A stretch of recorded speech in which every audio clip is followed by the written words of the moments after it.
So they go into the final match, right, of the Flair Funk series. New York Knockout. It's an I Quit match. And in this promotion, I Quit match really means something. Because the last time they had I Quit, it was Tully Blanchard, Magnum TA, Starrcade 85, and it was a short, violent, gory, badass match. If you've never seen, I had our buddy Scott watch that match on our old podcast. We used to do watch-alongs, and I made him watch the I Quit match, and he came out of that going, I can't believe how good that was. I thought it was going to be slow and plotting. Magnum TA is a G. He's out there standing over him. I said, yeah, man, this is like my favorite match ever. But now Flair and Funk have to live up to this, but they can't go violent, right? They can't do what Magnum and Tully did because the company is different and it's on TV. It's not on pay-per-view. And this is in an era where where Turner's like, there will be no blood on television. None. So instead they have this epic fucking match. Dave gave it 5 stars in 1989 when he wasn't doing that very often, especially with North American matches. Have you seen the I Quit match with the Flair and Funk? Oh, bro, come on, of course. Love that match. Yeah. Absolutely just a tremendous match. It warranted the 5 stars. It's something that I like to go back to every now and then and check that out. And I like the Bash match too, but this one's clearly better. The Clash match is the better match. They use the I Quit stipulation really, really well. It's probably the best. Man, all of them are good. I consider Hart, Austin an I Quit match too. It's a submission match, but it's basically an I Quit match, right? They work it. It's got way more in common with those matches than it does with the WWF submission matches. Yeah. So, and they're all great. Those 3 matches together are just fucking fantastic. I would dare to say Flair Funk is the best Clash of Champions match. I don't disagree with you. Because they have there was some good. Oh God, who was it? Was it the Fantastics and the Midnights? Didn't they have a match on the Clash? And then of course you got Flair and Sting. I think this one's better than Flair versus Sting. I agree. Although Flair versus Sting is great. And then the Flair Steamboat was also on the Clash. This is better than that Flair Steamboat. Yeah, dude. I don't think that you're wrong on that. But honestly, it's like one of the most timeless classic matches ever. And this is what I love the most about it, is afterwards, Funk quits, and then Gary Hart, it's very similar to what we saw this week on Dynamite, but not as well done. You know exactly where I'm going. Gary Hart comes in, he starts shoving Terry Funk, and Terry Funk's had enough of it, so Terry Funk shoves him back, and Flair and Funk shake hands, and then Muda beats the shit out of Terry Funk, and then Sting comes down, and then Luger shows up out of nowhere and just waffles Sting with a chair, because they're setting up the Starrcade Future Shock tournament, which by the way sucks ass. Don't watch that show. Terrible.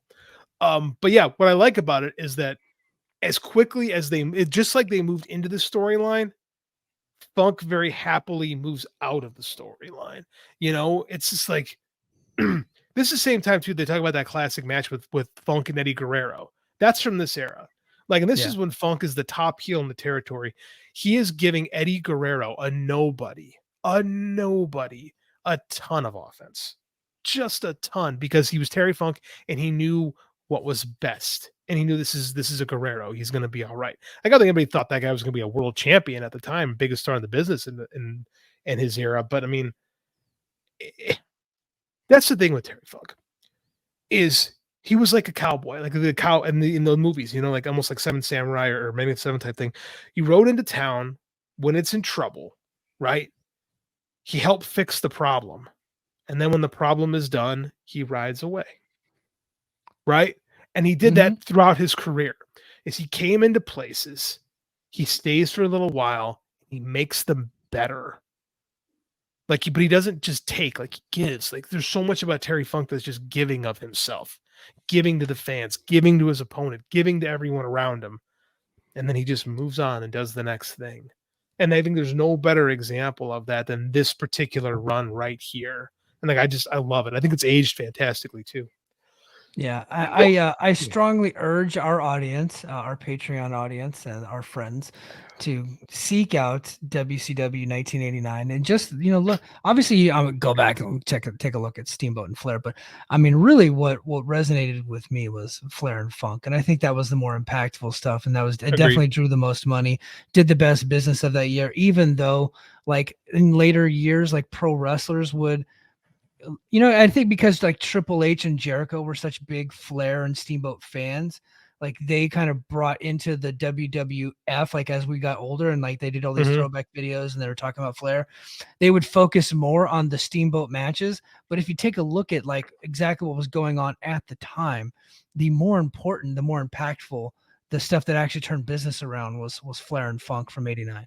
And it didn't last because again, when Funk sticks around and he does his show, but he's kind of just a commentator, and then he's kind of out by spring of '90. Like, so right when the Funk angle is done, they go into that Starcade, and that Starcade isn't very good. And then the Sting injury happens, which led into what we talked about in our last big Patreon Yeah. show, like the Black Scorpion stuff. Like, so that was a tremendous letdown from what we had the year Well, before. so the thing is that like Funk can go in, he can help, pop your territory, whatever Mhm. terminology you want to use.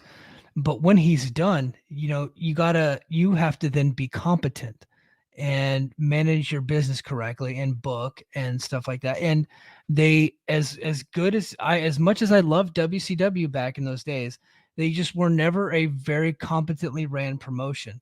They made bad decision after bad decision, and that's why they struggled their entire existence until like the 86 weeks or 83 weeks that they were on top. Even then, they were making a lot of bad decisions. They just kind of caught fire. So they just had like this history about them to where they continue to make bad decisions. That's, look, Sting getting hurt is not their fault, but they were not really prepared to do anything else. So, but up and down the card was just sometimes some of those shows were just tough to watch. No, for And sure. And so, again, and that's not Funk's fault, right? no, no, no, no. Like Funk came in and did the role, like did what was asked of Yeah. him. Like again, like you said, he popped the territory.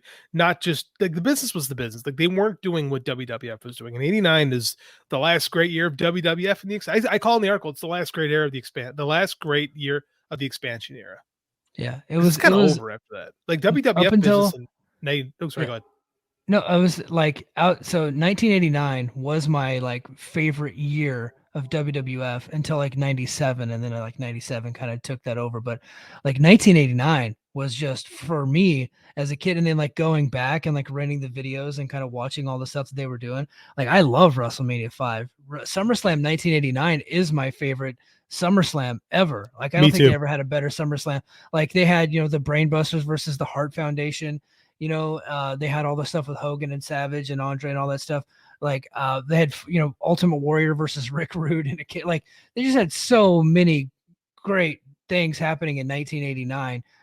And to counter that, WCW was struggling, and they brought in Funk, and they actually were able to turn business around a little bit and get a piece of that pie.